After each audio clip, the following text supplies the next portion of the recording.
السلام عليكم ورحمة الله تعالى وبركاته. مرحبا بكم في عالم سناء وئام وفيديو جديد. من شاء الله يلقاكم هذا الفيديو هذا في تمام الصحة والعافية. اليوم ان شاء الله جيت نشارك معكم كغاتان بالدنجال معمر بالكفتة اللي كيجي بصراحة هائل، كيحمقوا عليه الصغار والكبار. كنتمنى الفيديو ينال اعجابكم، تبعوا الفيديو من الاول حتى الاخر.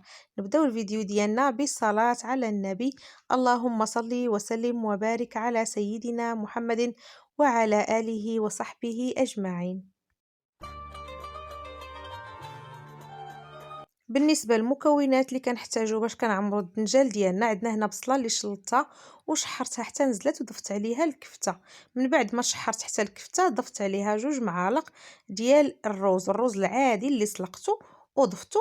ومن بعد كنضيفو التوابل كنضيفو الكمون، شوية ديال الابزار وشوية ديال الملحة وشويه ديال التحميره، واحد الضرس ديال الثومه ومعلقه ديال القزبر ومعدنوس. كنشحروا الحشوه ديالنا وكنخليوها حتى تتبرد. ومن بعد كناخذوا الدنجال ديالنا، واحد 2 دنجالات كنقطعوهم شرائح بهذا الشكل هذا. كندهنوا الصفيحه ديال الفرن بشويه ديال الزيت وكنستفوهم يدخلوا يتحمروا. الفران مشعل من الفوق ومن التحت وكنحصلوا على هذا الشكل هذا. وكنحتاجوا لاصوص بيشاميل و2 معالق ديال صلصه ديال البيتزا او لاصوص طوماط. وهنا كناخذ المول ديالي اللي كندير فيه 2 معالق ديال لاصوص طوماط او لاصوص ديال البيتزا بهذا الشكل هذا.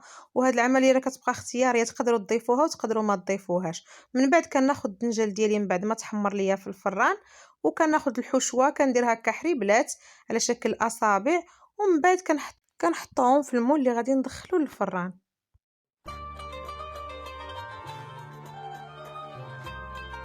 كنكمل الدنجال ديالي كامل كنعمرو بهذه الطريقه. هاد الحشوه بصراحه كتجي لذيذه البنات ملي كنخلطوا الكفته مع الروز، كتجي لذيذه. غير جربوا هاد الكغاتان هذا اكيد غادي يعجبكم. من بعد كنروليوهم بهذا الشكل هذا. كناخذوا المول ديالنا اللي درنا فيه لاصوص طوماط وكنستفوا الدنجال ديالنا المعمر بالكفته.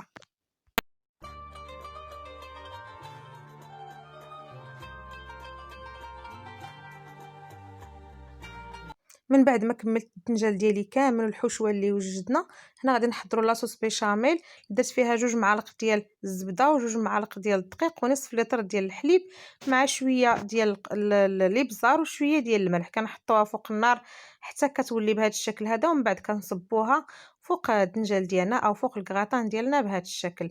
هنا مسخنين الفران على درجات 170 180 درجه. كنشعلوا الفران من الفوق ومن التحت. كندخلوا الطاوه ديالنا حتى كتحمر. ومن بعد كنخرجوها بالصحه والراحه. ما ذكرتش معكم اني ضفت الفرماج احمر من الفوق. وهنا كي كتشوفوا هذا هو الشكل النهائي ديال الكغاتان ديالنا اللي بصراحه كيجي هائل وكيجي لذيذ. كنقول لكم هنا وصلنا لنهايه الفيديو، نقول لكم مع السلامه الى فيديو قادم ان شاء الله.